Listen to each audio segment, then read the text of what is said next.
pagitan nitong dalawang truck. Ito ba? Kaso, laki nito. Laki nito eh. Yan, silipin mo na ma'am. Sige lang. Ayan, break di ba? Stop. Yan. Winalisan pa naman nila ma'am para sa atin. Okay.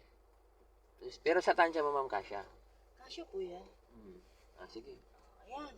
Okay na po yan. Oo, yung side mirror mo. Ay, sorry. Hindi lang, pababa yan. I-ano mo yung side mirror mo dun ma'am saan. Ibalik mo muna yung manibela mo. Kailangan ma'am yung side mirror mo, itapat mo muna dito sa ano.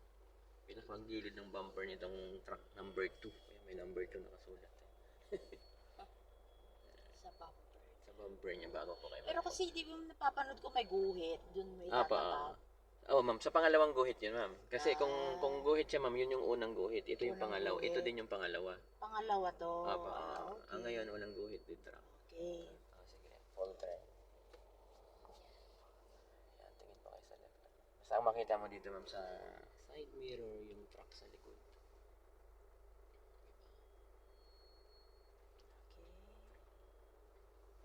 Sige, sariling tansya. Kita ko na yung ano. Okay. Kita mo na yung kaluluwa ng kabila. Ano? Yung kaluluwa. Then, first. May pinipindot siya ma'am. Yan. Yun. Sana ito sa BIOS na ano lang, hila-hila lang pwede na eh. Basta hintay mong lumabas. Itong nandito ma'am, hintay mong lumabas sa kaliwa. Doon tingin ka na. Kasi dito sa kanan wala kang babanggain eh. Sa kaliwa ka may babanggain. Basta pag nakita mo na yung buong gilid ng truck, ibig sabihin na ano, ligtas na yung truck. Di na mo pumapasok, diba? Siya. Ayan, hihintay mo ng dumiretso.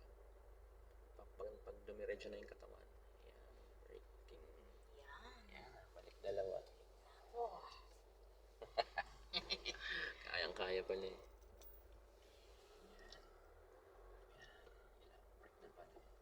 Kahit itansyahin mo na lang yung ma'am yung nguso natin sa nguso ng dalawang truck na to. Kasi hindi natin sila kapantay. Hindi natin sila kasing haba. Isa pa. Yan. Pwede na yan. Okay. Dalawang minuto. Basta kaya.